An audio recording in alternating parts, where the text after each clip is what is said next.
कराची के इलाके new Karachi Sindhi hotel पर वाक़ ताजिर इत्तेहाद मार्केट और चांद मार्केट के दुकानदारों ने रमज़ानुल मुबारक के आखिरी अशरे में आलमी वबा की तीसरी लहर की वजह से लगने वाले लॉकडाउन से लाखों का नुकसान का अंदेशा है।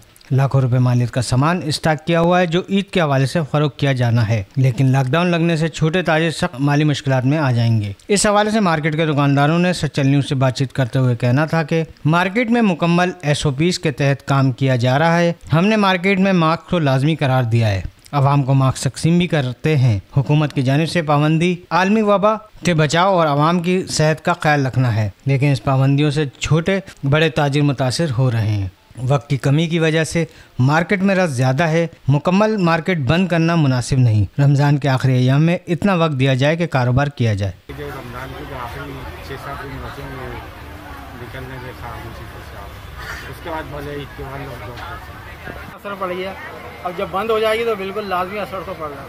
हुकूमत से ये अपील है कि इतना टाइम दे दे, जैसे अभी 6 बजे तक का टाइम दिया हुआ है, तो लाजमी है थोड़ा सा ये कि हमारा सहारा बन जाएगा। सुबह से हम हर गाहक को वापस कर रहे हैं कि नहीं बनेगा, 6 बजे मार्केट बंद है और बाकी जुमे की भी और इतवार की बंदिश है।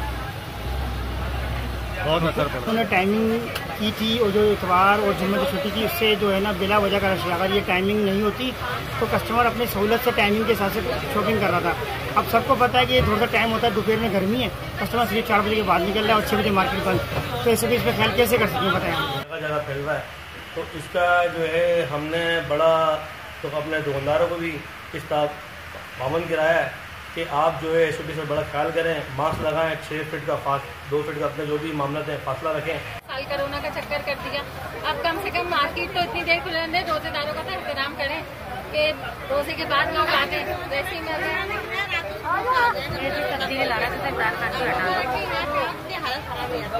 दुकानदारों का मजीद कहना था कि हम हर किस्म का टैक्स मुकर्रर वक्त पर अदा करते हैं, इसके बावजूद भी हमारे साथ ऐसा सलूक मुनासिब नहीं है। मार्केट में हजारों लोगों का रोजगार वाबस्ता है। कारोबार की बंदिश से घरों में फाका कशी का खदशा है। हुकूमत दुकानदारों और मुलाजमीन के हवाले से ऐसे वक्त में कोई पैकेज का भी ऐलान करे ताकि परेशानी से थोड़ा बहुत सहारा मिल सके। लॉकडाउन से ताजिरों का बेड़ा गर्क ही हो जाएगा। पहले ही कारोबार खत्म होकर रह गया है। माह सयाम में हफ्ते में 2 दिन छुट्टी, अब मुकम्मल लॉकडाउन से ईद का सीज़न भी बर्बाद हो जाएगा। हुकूमत से अपील है कि आखिरी दिनों में कारोबार की इजाज़त दी जाए। गुफरान खान, सच्चल न्यूज़, कराची।